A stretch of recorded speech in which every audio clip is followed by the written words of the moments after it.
Speaking about your experiences, I mean, 3 appearances now. You got that first start out of the way. I was able to visit with you a little bit after that start. Yep. Saw you at the hotel a little bit, and you got that one out of the way. I know you were nervous like everybody else is, but now it's starting to settle in a little bit. It's been a little bit of a mixed bag, really good against Oakland and some struggles the other day. So what's your experience has been like, and how have you dealt with that so far?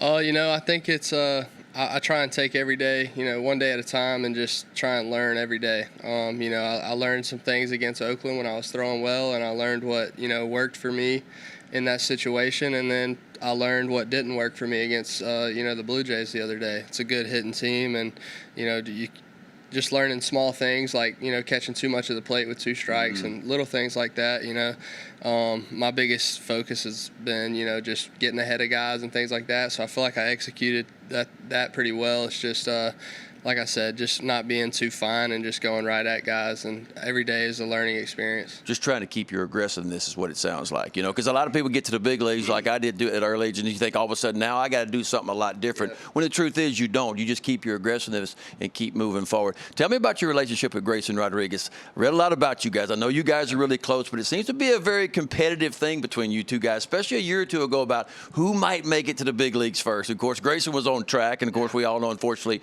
he got hurt and you ended up making it to the big leagues first. But it seems like y'all got a really nice relationship, but a competitive relationship as well. Yeah, it's awesome. We definitely drive each other. Whether it's on the field or off the field, we're always messing with each other, bothering each other, just giving each other a hard time. But it's all in good fun. We've became pretty close, and he's gonna hate me for saying this, but I look at him like a little brother. And but no, he's awesome. And well, he came to your first big league start, right? He was in Tampa. I saw him in the stands. Yeah, he did. He came, and so it's awesome, to have that around, and especially when we're on the same team together, it seems like we just really build off of each other. And when I see him throw well, I throw well. When he sees me throw well, he wants to throw better.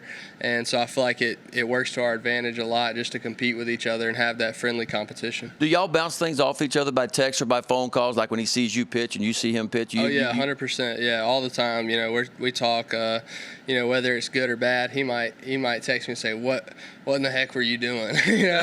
or I might text him the same thing. Did he have any words for you after your first start in Tampa? Do you remember he reached out to you? Yeah, we talked after, and I was like, "Man, yeah, it was a rough one. Not exactly how you picture it, blah blah blah." And he was like, "It's all right. You had 6 punches." And I'm like, "All right." So he was taking something positive out of it then. Yeah, he gave me something positive that time. It's not always that way, but it's always a good time for sure. What's next for you? Like, where do you? If I said, okay, how are you going to improve? What would you like to improve upon the most? Is it experience more than anything, or is it a mechanical thing for you? For me, I think it's definitely experience. My biggest thing is is the more of the mentality side, and just having that experience up here in the big leagues I feel like it's going to help me advance a lot.